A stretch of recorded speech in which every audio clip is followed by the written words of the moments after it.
Good morning, everyone. This is G. Vishnumurthy, lecturer in physics, Government Degree College for Women, Vanaparthi. I am working as a physics lecturer in this college since 2012. So today my topic is pyrometers.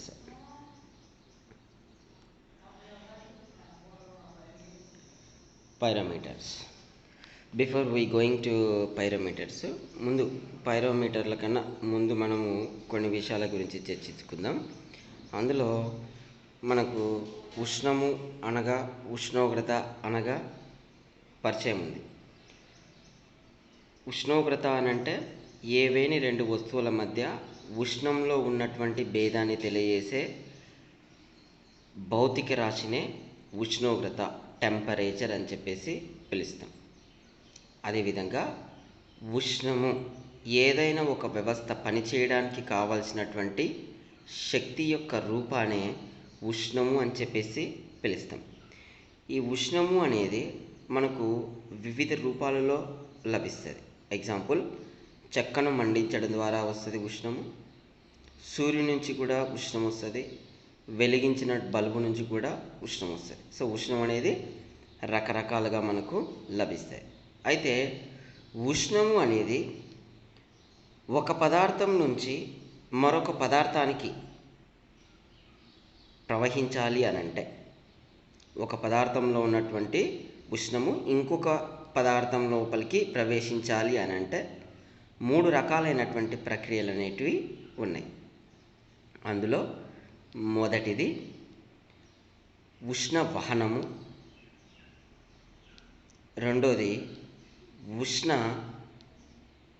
సంవహనము, మూడోది most important ఉష్ణ వికిరణము. Conduction, convection and radiation. So these are the 3 process for the heat is transfer from one body to another body. అయితే ఉష్ణ వహనము అనగా ఏమిటి అని అంటే, ఉష్ణోగ్రత యొక్క ధర్మాల లోపల ముఖ్యమైనటువంటి ధర్మం ఏందమ్మా అనంటే, ఉష్ణం అనేది ఎల్లప్పుడూ అధిక ఉష్ణం కలిగినటువంటి పదార్థం నుండి అల్ప ఉష్ణం కలిగినటువంటి పదార్థం వైపుగా ప్రవహిస్తుంటుంది. మనకు పీడనం ఏ విధంగా అయితే అధిక పీడనం నుంచి అల్ప పీడనానికి ప్రవహిస్తుందో వాయువులు, అదేవిధంగా ఉష్ణోగ్రత కూడా, ఉష్ణం కూడా అధిక ఉష్ణం కలిగినటువంటి పదార్థం నుంచి అల్ప ఉష్ణం కలిగినటువంటి పదార్థం వైపుగా ప్రవహిస్తాయి. అయితే ఉష్ణ వహనము అంటే ఏమిటి అమ్మానంటే, ఏవేని రెండు వస్తువులు అంటే అందులో మళ్ళీ ఎలా ఉండాలమ్మానంటే, ఒకదాని యొక్క ఉష్ణోగ్రత ఎక్కువగా ఉండి మరొకటి చల్లగా ఉన్నప్పుడు ఆ రెండింటిని ఒకదాంతో ఒకటి కలిపి ఉంచినప్పుడు వేడిగా ఉన్నటువంటి వస్తువులో ఉన్న ఉష్ణం అనేది చల్లగా ఉన్నటువంటి వస్తువు వైపుగా ప్రవహిస్తుంది. రెండు ఒకదాంతో ఒకటి కాంటాక్ట్లో ఉన్నప్పుడు. When the 2 bodies are contact to each other, physical contact to each other, then the heat will be transfer from hot body to cool body. So ఈ ప్రక్రియనే మనం ఏమని పిలుస్తామనంటే ఉష్ణ వహనము అని చెప్పేసి పిలుస్తాం. ఇందులో ప్రధానమైనటువంటిది ఏందమ్మానంటే, రెండు వస్తువులు ఒకదాంతో ఒకటి కలిసి ఉండడం, ఫిజికల్ కాంటాక్ట్, భౌతిక సంబంధంలో ఉండడం, ఒకదాంతో ఒకటి కలిసి ఉండడం. ఎగ్జాంపుల్ ఏందమ్మానంటే, మనం చూడండమ్మా, ఒక ఇనుప కడ్డీ తీసుకొని కొలిమిలో పెట్టినామనుకోండి. కొలిమిలో పెట్టుకొని ఒక చివర కొలిమిలో పెట్టి ఇంకొక చివర మనం పట్టుకుంటే కొద్దిసేపటి తర్వాత ఏమవుతామనంటే మన చెయ్యి కాలుతుంది. బికాజ్ ఎందుకొరకమ్మానంటే, కొలిమిలో పెట్టడం మూలంగా మనకు ఇనుప వస్తువు అనేది బాగా వేడెక్కుతుంది. ఆ ఉష్ణం అనేది మన చేతికి ట్రాన్స్ఫర్ అయినప్పుడు మన చెయ్యి అనేది కాలుతుంది. అంటే మన చెయ్యి దాన్ని పట్టుకోకుండా ఉంటేనేమో కాలదు, పట్టుకుంటేనేమో కాలుతుంది. పట్టుకున్నప్పుడు ఏం జరుగుతుందమ్మా అంటే, ఉష్ణం అనేది ఇనుప కడ్డీలో నుంచి మన చేతి లోపలికి ప్రవహిస్తుంది. సో ఇది దానికి ఉన్నటువంటి బెస్ట్ ఎగ్జాంపుల్. రెండోది ఏందమ్మానంటే ఉష్ణ సంవహనం. ఉష్ణ సంవహనం అంటే ఏందమ్మానంటే, ఉష్ణ వహనం లోపలనేమో రెండు పదార్థాలను ఒకదాంతో ఒకటి కలిపి ఉంచినాం. అయితే ఉష్ణ సంవహనంలో కేవలం ఒకే ఒక పదార్థాన్ని మాత్రమే తీసుకుంటాం. ఫర్ ఎగ్జాంపుల్ చూడండి, నేను ఎగ్జాంపుల్ చెప్తే మీరు అర్థం చేసుకోవాలి. వాటర్ను, కూల్గా ఉన్నటువంటి వాటర్ని తీసుకొని స్టవ్ మీద పెట్టి వేడి చేసినాం అనుకోండి. ఫస్ట్ మంట వెలిగించినప్పుడు, అంటే ఉష్ణము లోపలికి ప్రవహించినప్పుడు ఒకసారి మీ చేతి వేలను లోపలికి పెట్టి చూడండి. అంతా కూడా ఆ వాటర్ అంతా కూడా ఒకే ఉష్ణోగ్రత వద్ద ఉన్నట్టు అనిపిస్తుంది మనకు. ఇప్పుడు బర్నర్ వెలిగించిన తర్వాత ఉష్ణం అనేది లోపలికి పోతుంది. లోపలికి పోయినప్పుడు ఏం జరుగుతుందమ్మా అంటే లోపల ఉన్నటువంటి వాటర్ అనేది వేడెక్కుతుంది. అయితే 1-2 నిమిషాల తర్వాత కానీ లేదా 1 నిమిషం తర్వాత కానీ చేతి ఒకసారి లోపలికి పెట్టి చూడండి. మనకి ఎలా అనిపిస్తుందమ్మా అంటే లోపల ఉన్నటువంటి భాగమేమో చల్లగా ఉన్నట్టు అనిపిస్తుంది, పైన ఉన్నటువంటి ఉపరితల భాగమేమో వేడిగా ఉన్నట్టు అనిపిస్తుంది. ఇంకొద్దిసేపటి తర్వాత చూస్తే ఆ వేడిగా ఉన్నటువంటి ఉపరితలం అనేది కింది వైపుగా వచ్చేస్తుంటుంది. విడత అనేది తక్కువైపోతుంటుంది. కింద ఉన్నటువంటి విడత తక్కువగా ఉంటుంది, కూల్గా ఉన్నటువంటి విడత తక్కువగా ఉంటుంది, హాట్గా ఉన్నటువంటి విడత ఏమో ఎక్కువగా అయిపోతుంటుంది. ఒక 10-20 నిమిషాల తర్వాత చేయి పెట్టి చూస్తే మళ్ళీ వాటర్ మొత్తం కూడా ఒకే ఉష్ణోగ్రత వద్ద ఉన్నట్టు అనిపిస్తుంది. ఇలా ఎందుకు అనిపిస్తుందమ్మా అంటే మనం ఉష్ణాన్ని ముందుగా అందించినప్పుడు బౌల్ యొక్క అడుగు భాగంలో ఉన్నటువంటి నీటి అణువులు ఉష్ణోగ్రతను స్వీకరిస్తాయి, ఉష్ణాన్ని స్వీకరిస్తాయి. స్వీకరించి ఆ అణువులు ఏమవుతాయి అమ్మానంటే బాగా వేడెక్కుతాయి. వేడెక్కినటువంటి అణువులు ఉష్ణాన్ని కలిగి ఉంటాయి.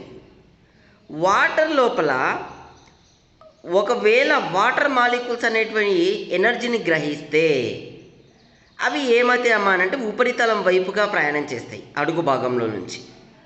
అలా వచ్చినప్పుడు అవి ఏం చేస్తామనంటే మిగతా వాటర్ మాలిక్యూల్స్ ఏవైతే ఉన్నాయో ఆ వాటర్ మాలిక్యూల్స్కి హీట్ను ట్రాన్స్ఫర్ చేస్తాయి. సో ట్రాన్స్ఫర్ చేసినప్పుడు ఏమవుతుందమ్మానంటే హీట్ను కోల్పోతుంది. సో కోల్పోయి మళ్ళీ ఏమవుతుందమ్మానంటే అది అడుగు భాగం వైపుగా ప్రయాణం చేస్తుంది. హీట్ అనేది ఆ విధంగా ఏమవుతుందమ్మానంటే ఒక అణువు నుంచి మరొక అణువుకు ట్రాన్స్ఫర్ చేస్తూ ఏమవుతుందమ్మానంటే ఉపరితలం వైపుగా వచ్చేస్తుంది. సో ఆ విధంగా మనకు పైననేమో కాస్త వేడిగా అనిపిస్తుంది, కిందనేమో చల్లగా అనిపిస్తుంది. పదార్థం ఒకటే, దట్ ఈజ్ వాటర్ ఒకటే. బట్ కానీ మనకి ఏమవుతున్నవి వేడిగా ఉన్నటువంటి ప్రదేశము మరి చల్లగా ఉన్నటువంటి ప్రదేశము రెండు ఏర్పడుతున్నాయి. రెండు అంతకన్నా ఎక్కువనే ఏర్పడవచ్చు, లేయర్స్ మాదిరిగా ఏర్పడుతున్నాయి. సో ఉష్ణం అనేది ఈ రూపంలో ప్రయాణం చేసినట్లయితే ఒకటే పదార్థంలో వివిధ లేయర్స్గా ప్రయాణం చేసినట్లయితే అప్పుడు ఆ ధర్మాన్ని ఏమని పిలుస్తామనంటే ఉష్ణ సంవహనము అని చెప్పేసి పిలుస్తాం. తర్వాత మూడోది చాలా చాలా చాలా చాలా చాలా ఇంపార్టెంట్ అయినటువంటిది ఏందమ్మానంటే radiation, heat radiation or thermal radiation, ఉష్ణ వికిరణము అని చెప్పేసి పిలుస్తాం. ఇది మనకు చాలా ఇంపార్టెంట్ అమ్మా. మొదటి 2 సందర్భాలైనటువంటి ఉష్ణ వహనము మరియు ఉష్ణ సంవహనము, ఈ 2 ప్రక్రియ లోపల హాట్ బాడీ అనేది కూల్ బాడీతోన ఖచ్చితంగా థర్మల్ కాంటాక్ట్లో ఉండాలి, ఫిజికల్ కాంటాక్ట్లో ఉండాలి, ఒకదాంతో ఒకటి కలిసి ఉండాలి. కానీ ఉష్ణ వికిరణం లోపల ఆ విధంగా కలిసి ఉండడానికి అవకాశం లేదు. ఎగ్జాంపుల్ ఏందమ్మానంటే ఇప్పుడు మనకు కొన్ని కోట్ల కిలోమీటర్ల దూరంలో సూర్యుడు ఉన్నాడు. సూర్యుడి నుంచి మనకు వికిరణాలు అనేటివి భూమి మీదికి పడుతున్నాయి కాబట్టి భూమి అనేది వేడెక్కుతుంది కదా. సమ్మర్లో బాగా వేడిగా ఉంటుంది. బికాజ్ అది కొరకమ్మానంటే ఎక్కువ ఉష్ణాన్ని భూమి అబ్జర్వ్ చేస్తుంది. సో కాబట్టి బాగా వేడెక్కుతుంది. అంటే అర్థమైంది, మనకు ఎండగా అనిపిస్తుంది వికిరణాలు, దట్ ఈస్ ఆ సూర్యుడి నుంచి వచ్చినటువంటి కాంతి కిరణాలు మన శరీరం మీద పతనం అయితే మన శరీరం వేడెక్కుతుంది, వేడి ఉష్ణము. సో ఉష్ణం అనేది సూర్యుడి నుంచి భూమి వైపుగా, సో సూర్యుడి నుంచి ఉష్ణము అనేది భూమి వైపుగా ఎలా ప్రయాణం చేస్తుంది? సూర్యుడి భూమి ఒకదాంతో ఒకటి కలిసి లేరు కదా. కదా. మొదటి రెండు సందర్భాలలో మాదిరిగా ఉష్ణం ప్రవహించాలి అని అంటే భూమి సూర్యుడు కలిసి ఉండాలి. అలా పాసిబుల్ అవుతుందా? కాదు. కొన్ని కోట్ల కిలోమీటర్ల దూరంలో ఉన్నప్పటికీ కూడా మనము ఉష్ణాన్ని గ్రహిస్తున్నాము. ఎలా? ఇంకొకటి, భూమి నుంచి దాదాపు 3800 కిలోమీటర్ల వరకు మాత్రమే వాతావరణం ఉంటుంది, తర్వాత వాతావరణం ఉండదు, అంటే మాలిక్యూల్స్ ఉండవు కదా. సూర్యునికి భూమికి మధ్యన కొన్ని వేల కిలోమీటర్ల వరకు శూన్య ప్రదేశం అనేది ఉంది. మరి శూన్యంలో ప్రయాణం చేస్తూ భూమి వైపుగా ఏ విధంగా ఉష్ణం అనేది చేరుతుంది? ఎలా చేరుతుంది అమ్మానంటే ఉష్ణ వికిరణము అనే రూపంలో మనకు ఉష్ణం అనేది చేరుతుంది. ఉష్ణ వికిరణము అనగా ఏందమ్మానంటే వేడిగా ఉన్నటువంటి వస్తువు చల్లని వస్తువుతోన భౌతిక సంబంధాన్ని కలిగి ఉన్నప్పటికీ కూడా ఉష్ణం అనేది కాంతి రూపంలో ప్రయాణం చేస్తూ చేరే ప్రక్రియను ఏమంటారమ్మానంటే ఉష్ణ వికిరణము అని చెప్పేసి పిలుస్తాం. మన ఇంట్లో ఉన్నటువంటి బల్బు కొంత దూరంలో ఉంటుంది, మనమేమో చాలా దూరంలో ఉంటాం, అయినప్పటికీ కూడా మనం ఉష్ణాన్ని గ్రహిస్తుంటాం. ఎలా వస్తుందమ్మానంటే ఉష్ణ వికిరణం. చలికాలంలో బాగా ఎండ చలికి తట్టుకోలేక బయట మనం ఏం చేస్తామన్నారంటే చలి మంట వేసుకొని వేడి చేసేసి మంట అంటించేసి కొంచెం దూరంలో చేతులు పెడతాం. లోపలికి పెడితే కాలిపోతుంది, దూరంలో పెట్టినప్పటికీ కూడా చేతులకు బాగా వేడి తగులుతుంది. బికాజ్ ఎందుకు రకమ్మానంటే ఉష్ణ వికిరణం. సో మూడవ పద్ధతి అయినటువంటి ఈ ఉష్ణ వికిరణాన్ని ఆధారంగా చేసుకొని ఉష్ణం అనేది ఒక పదార్థం నుంచి మరొక పదార్థానికి ప్రయాణం చేస్తుంది. ఇది ఉష్ణము, దానికి సంబంధించినటువంటి ధర్మాలు మరియు ప్రక్రియలు. ఉష్ణోగ్రత అనగా ఏందమ్మానంటే రెండు వస్తువుల మధ్య ఉన్నటువంటి ఉష్ణంలో తేడాను కనుగొనే ఒక భౌతిక రాశినే మనం ఏమని పిలుస్తామమ్మానంటే ఉష్ణోగ్రత అని చెప్పేసి పిలుస్తాము. ఉష్ణోగ్రతకు ప్రమాణాలు SI ప్రమాణాలు అయితేనేమో కెల్విన్సు, CGS ప్రమాణాలు అయితేనేమో MKS ప్రమాణాలు అయితేనేమో డిగ్రీ సెంటిగ్రేడ్లు అని చెప్పవచ్చు. ఓకేనా? సరే, మరి ఉష్ణం అంటే తెలుసు, ఉష్ణోగ్రత అంటే తెలుసు. మనకు సాధారణంగా ఏం చేస్తామమ్మానంటే జ్వరం పట్టింది అనుకోండి, అప్పుడు ఏం చేస్తాం మనము థర్మామీటర్ని తీసి నోట్లో పెట్టుకున్న తర్వాత కొద్దిసేపటి ఒక 1 మినిట్ తర్వాత టూ అనే శబ్దం వస్తుంది, దాన్ని బయటికి తీసి చూస్తాం. డిజిటల్ థర్మామీటర్ అయితేనేమో అందులోపల రీడింగ్ కనిపిస్తుంది మనకు 98.6 99 లేకపోతే 100 అని వస్తుంది. ఎలా వస్తుంది? దానిని బట్టి మనకు జ్వరం వచ్చిందని ఎట్లా ఫైండ్ అవుట్ చేయొచ్చు? ఎలా అమ్మా అంటే మనం నోట్లో పెట్టుకున్నప్పుడు అనంటే మన యొక్క బాడీ యొక్క టెంపరేచర్ ఉష్ణం అనేది, తర్వాత థర్మామీటర్ను సాధారణంగా ఇలా వెదర్లో ఊకి ఇలా పెట్టినప్పుడు అది గది ఉష్ణోగ్రత వద్ద ఉంటుంది.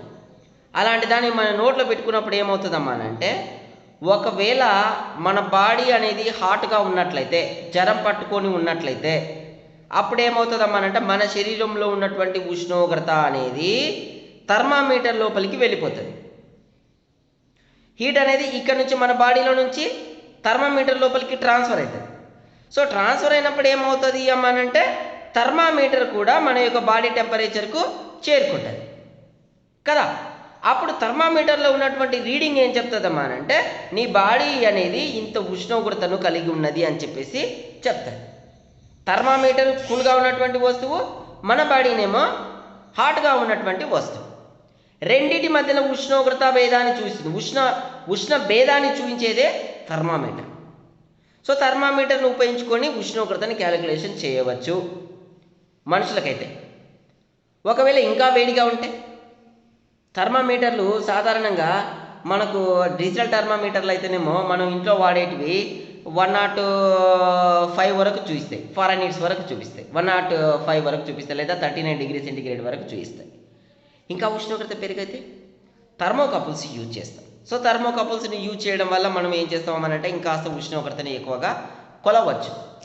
అయితే మనం కొలవగలుగుతున్నటువంటి ఉష్ణోగ్రతలన్నీ కూడా, పరికరాలన్నీ కూడా వేడిగా ఉన్నటువంటి వస్తువుతోన ఖచ్చితంగా భౌతిక సంబంధాన్ని కలిగి ఉంది, ఫిజికల్ కాంటాక్ట్లో ఉంది. కాబట్టే మనము దాని యొక్క ఉష్ణోగ్రతను ఫైండ్ అవుట్ చేస్తున్నాం.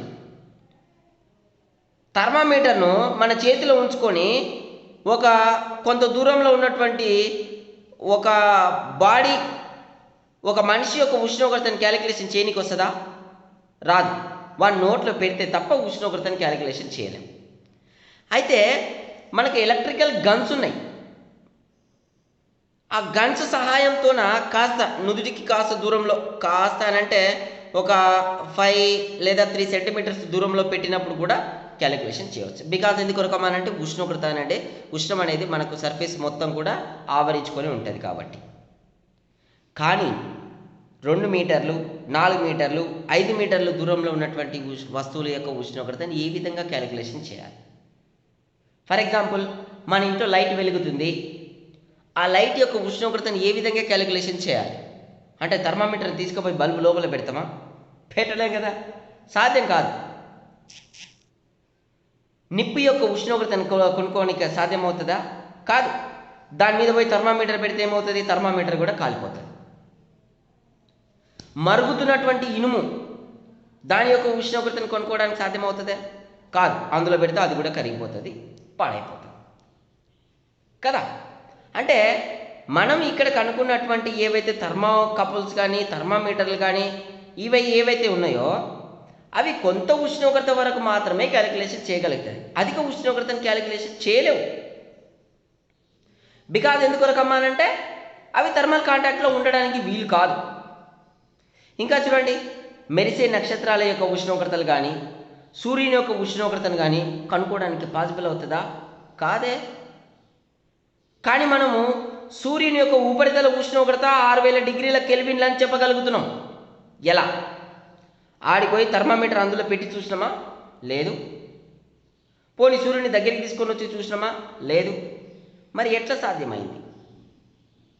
అధిక ఉష్ణోగ్రతలు కలిగినటువంటి పదార్థాల యొక్క ఉష్ణోగ్రతలను కనుక్కోవాలి అని అంటే మనకు ఒక ప్రత్యేకమైనటువంటి పరికరాలు కావాలి. ఆ పరికరాలని ఏమని పిలుస్తామమ్మా అంటే పైరోమీటర్లు అని చెప్పేసి పిలుస్తాం.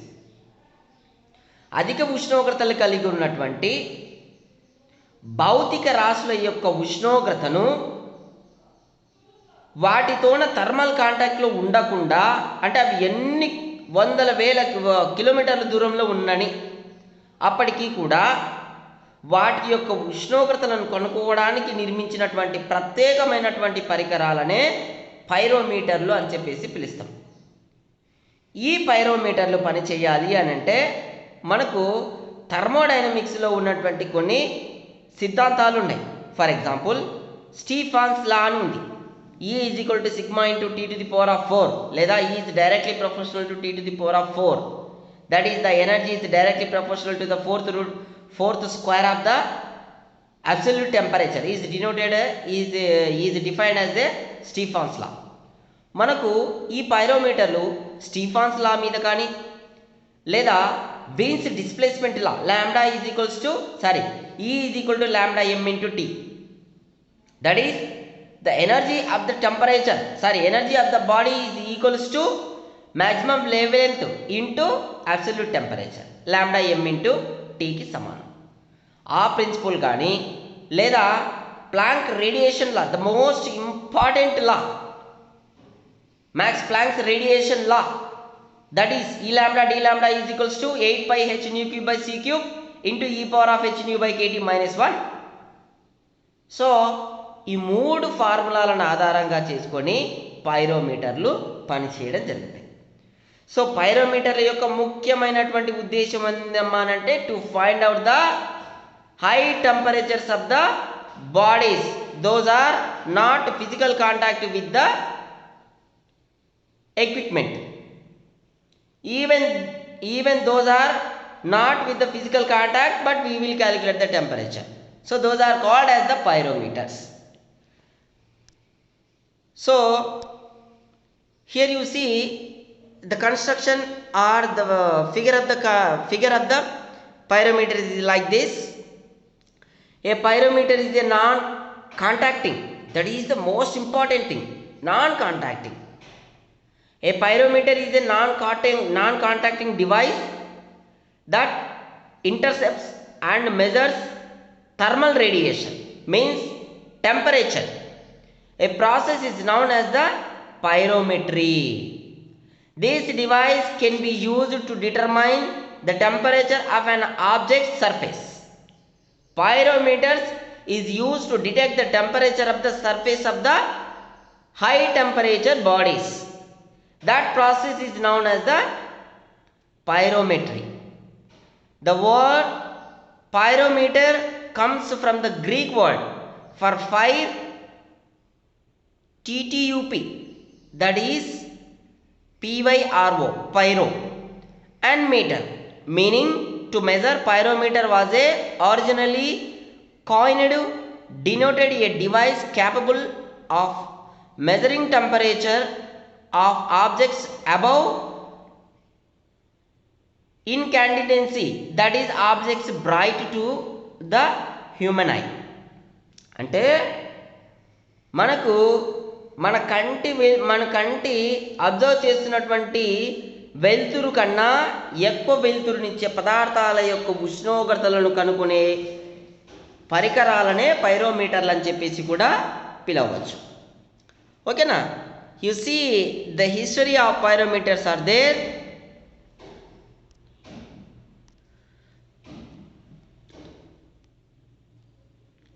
Modern pyrometer becomes available when the first disappearing filament pyrometer.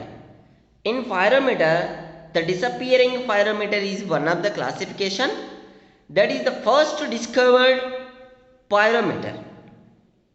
Okay, that is first pyrometer to detect the high temperatures, and it was built by L.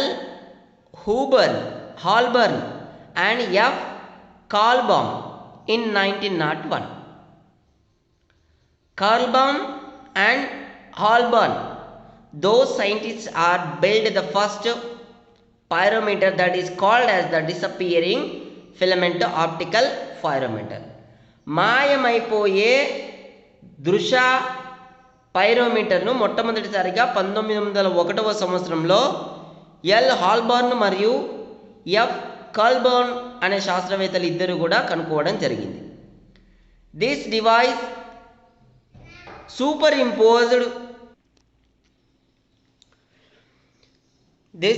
suspensed or superimposed a thin heated filament over the object to be measured and relied on the operator's eyes to detect when the filament vanished. So the object temperature was then read from a scale on the pyrometer. So ఇందులో ఈ థర్మోమీటర్లో ఏముంటుందమ్మా అంటే ఒక సన్నని filament అనేది ఉంటుందమ్మా. So ఆ ఫిలమెంట్ను మనం ఏదైతే టెంపరేచర్ కనుక్కోవాలనుకుంటున్నటువంటి ఆబ్జెక్ట్ ఉంటుందో దాని వైపుగా మళ్ళిస్తాం. సో దానికి ఆపోజిట్గా పెట్టినప్పుడు ఏమవుతుందమ్మంటే దాని యొక్క రేడియేషన్ వికిరణాలు అనేటివి ఫిలమెంట్ మీద పతనమైనప్పుడు ఆ ఫిలమెంట్ అనేది మనకు కనిపించదు, వ్యానిష్ అయిపోతుంది. సో ఈ సూత్రం మీద పనిచేసే పైరోమీటర్ని మనం మాయమైపోయే తీగ దృశ్య పైరోమీటర్ అని చెప్పేసి పిలుస్తాం. So the temperature returned by the vanishing filament pyrometer and other of its kind called as the brightness pyrometers is dependent on the emissivity of the object with the greater use of the brightness pyrometers. So it becomes obvious that the problems excited with relying on knowledge of the value of emissivity. Emissivity was found to change often distinctly with surface roughness, so bulk and surface composition, and even the temperature itself. So this is about the history of pyrometers. Let's see, you also reading about this. So this is the total about the history of the pyrometers. And now we are going to principle of operation. So optical pyrometer, that is vanished optical pyrometer principle is J star is equals to, here you see J star is equals to E into sigma into T to the power of 4, or it is known, always known as the the Stephen's law of the radiation. So a pyrometer as an optical system and detector. The optical system focuses the thermal radiation onto the detector. So the output signal of the detector, that is temperature, capital T, is related to the thermal radiation or irradiance, that is J star, of the target object through the Stephen's-Boltzmann law. So the constant of proportionality sigma, called the Stephen's-Boltzmann constant, and the emissivity epsilon of the object. So this is the working principle of the disappearing filament optical pyrometer. దృశ్య మాయమైపోయే తీగ దృశ్య pyrometer పనిచేసే సూత్రం ఏందమ్మా అంటే మనకు J star is equals to or E is equals to E into sigma into T to the power of 4. అక్కడ ఈని ఏమంటారమ్మా అంటే స్మాల్ ఈని ఏమంటారమ్మా అంటే ఎమిసివ్ పవర్ అని చెప్పేసి పిలుస్తాము. సిగ్మాని ఏమంటారమ్మా అంటే స్టీఫన్ బోల్జ్మన్ కాన్స్టాంట్ అని చెప్పేసి పిలుస్తాము. టీని ఏమంటారమ్మా అంటే అబ్సల్యూట్ టెంపరేచర్ లేదా బాడీ ఆఫ్ ద టెంపరేచర్ అని చెప్పేసి పిలుస్తాం. So this output is used in infer the object temperature. So thus there is no need for direct contact between the pyrometer and the object as there is with thermocouple. So thermocouple and resistance temperature detector. So in this, the disappearing filament optical pyrometer do not physical contact with the object. Even it cannot physical contact with the hot body, then it will detect the temperature. So this is the principle of the disappearing filament optical pyrometer. Next, working of a pyrometer. How a pyrometer is working? Here you see the figure shows the working of the optical pyrometer. So there are two basic kinds of pyrometers are there. The optical pyrometers where you look at a heat source through a mini telescope and make a manual measurement, and electronic digital pyrometers that measure the completely automatically. Some devices described as pyrometer actually have to be touching the hot object they are measuring. Strictly speaking, instruments like these are really just high temperature thermometers based on thermocouples. Since they do not measure the temperature at a distance, they are not really pyrometers at all. ఇక్కడ పైరోమీటర్లు మనకు రెండు రకాలైనటువంటి పైరోమీటర్లు ఉంటాయి. ఒకటి ఏందమ్మానంటే optical pyrometers. So ఈ optical దృశ్య pyrometers అని చెప్పేసి పిలుస్తాం.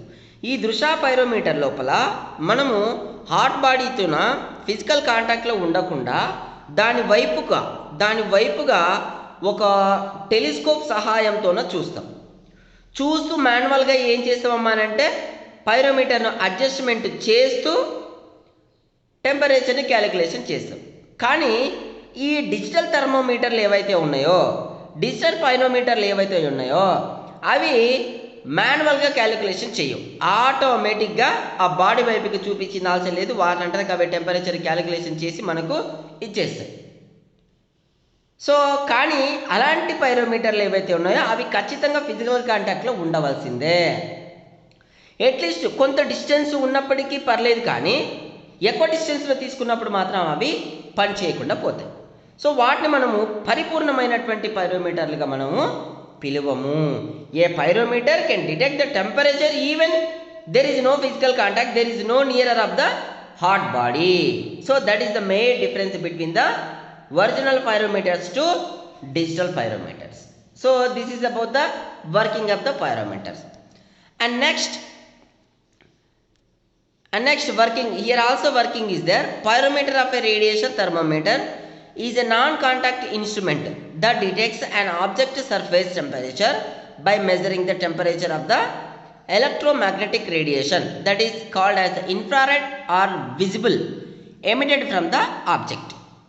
Okay, so the wavelength of thermal radiation ranges from 0.1 to 100 micrometers, that is 4 to 4000 micro inches, that is from the deep ultraviolet, that is UV rays, so across the visible spectrum to that middle of the infrared region IR. Here you see the spectrum of the radiation. So in this spectrum, the radiation detector can detect only in between the 0.1 to 100 micrometers wavelength of radiation. Otherwise it will not detect the radiation. If the high radiation is coming from the object, it will not detect. If the low radiation is coming from the object, it will not find out the radiation. So this is the main drawback of the digital pyrometers. And next, here you see the electromagnetic spectrum is there. Another thing is the digital pyrometers can work on the radiation by means of the electromagnetic radiation, that is called as the infrared or visible radiation. Okay, so here you see the spectrum, the electromagnetic spectrum is there. In this, the wavelengths are different wavelengths for the different radiations or different radiations. So this is about the electromagnetic radiation spectrum. And now we are going to types of pyrometers. There are 4 types of pyrometers are there. The following are some of the most commonly and widely used pyrometers are there. Optical pyrometers, this is our syllabus, it is covered in our syllabus. Radiation pyrometers, it is also covered in our syllabus. Digital pyrometers, it is not covered in our syllabus. And infrared pyrometers. Now we are going to optical pyrometers is there. The optical pyrometer is a highly developed and well accepted non-contact temperature measurement device with a long and varied past from its origin from more than 100 years ago. In spite of the fact that more modern automatic devices have nearly displayed it, several makers still produces and sell profitable quantities each year. In general, opticals, as they are often called, can be described as fitting into 2 separate types according to the 2 USA companies that produces them. However, there are actually several different types that vary in complexity and cost. A quick difference and a check of the website of the 2 companies will yield even more information. We suspect that there are other makers overseas and we are looking to find more details about them and their web presence. Here the optical pyrometers are very older versions, but these optical pyrometers can calculate the exact temperature of the hot body, but the fitting and manufacturing of the optical pyrometers are very difficult and most costly. Okay, so this is about the optical pyrometers. And now, so the example for the optical pyrometer is like this. The working and construction of the optical pyrometer is very difficult. So the range between the 700 to 3000 degrees centigrade will be calculated from the optical pyrometers. More accurate because of it is more accurate because of it has the telescope as well as some readings manually we will take the readings. And lower limit determined by human eye. So in this lower limit to determine by human eye, and human eye compares the radiation. Human eye will be compares the radiation between hot body to filament. So that is the main thing in this optical pyrometers. So this is about the optical pyrometers. And working of a optical pyrometers, we see that optical pyrometers works of the basis principle of the using the human eye to match the brightness of the hot object to the brightness of a calibrated lamp filament inside the instrument. This is the main thing in the optical pyrometers. Human eye can detect the difference between the hot body brightness to lamp filament brightness and to calculate the temperature. So the optical system contains filters that restrict the wavelength sensitivity of the device to a narrow wavelength and around 0.65 to 0.66 microns. So the red region of the visible spectrum. So other filters reduce the intensity so that one instrument can have a relatively wide temperature range capability. Needless to say, by restricting the wavelength response of the device to the red region of the visible, it can only be used to measure objects that are hot enough to be incandescent or glowing. This limits the lower end of the temperature measurement range of these devices to about 700 degrees centigrade. Some experimental devices have been built using the light amplifiers to extend the range downwards, but the device becomes quite cumbersome, fragile, and expensive.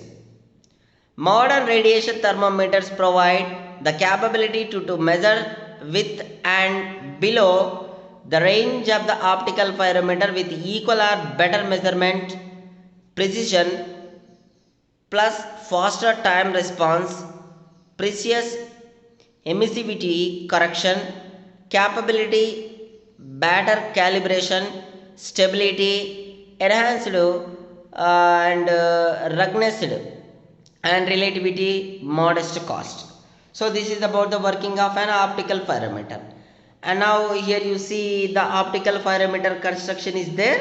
So here is the temperature source, here is the temperature source, and this is the eyepiece. So the total body in this region is called as the microscope, and this is the lamp filament. Here the lamp filament, the radiation comes from the temperature source to filament, and the radiation is incident on the filament, and we will observe the radiation from the eyepiece. And now the outer tube, this is called as the outer tube. So this filament is connected with the battery.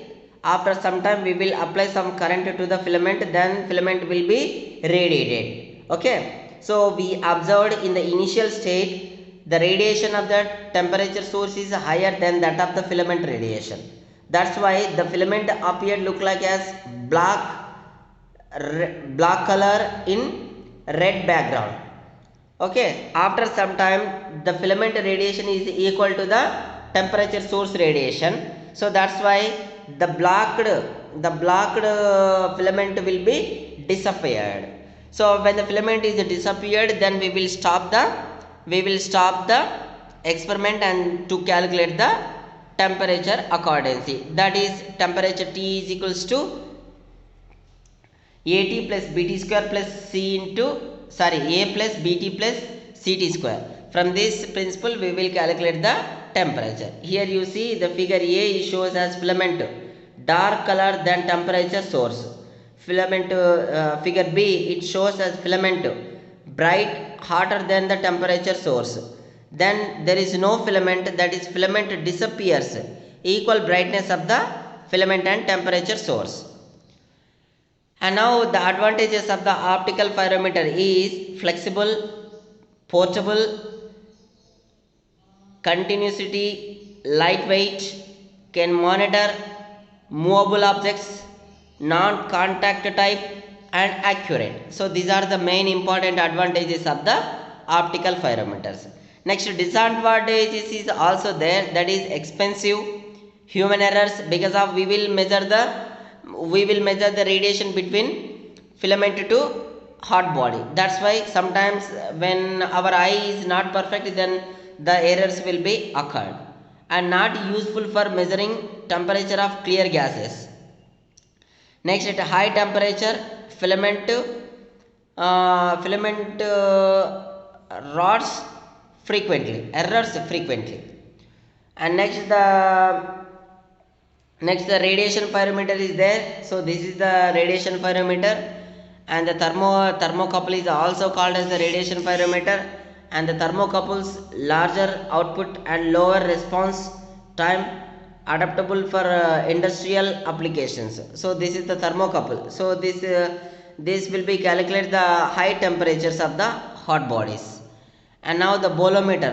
So bolometer also a pyrometer. It will calculate also the temperature, fast in response, good sensitivity and costly. And now another one is thermistor. So not used due to poor precision, tarvata difficult to provide compensation, low response time. Another one is photocell. Photocell is a very fast, large sensitivity, limited spectral sensitivity. Another advantages of photocell is ability to measure high temperature, no need for contact, fast response speed, high output and moderate cost. And now disadvantages are there: non-linear scale, tarvata emissivity of target, effect measurement errors due to intervening media. Now the some of the applications are there for the pyrometers are, and this is the pyrometer applications. Steam boilers are used for the used in pyrometers, and these are the references for my topics. You will see these books to refer the topic. Thank you very much.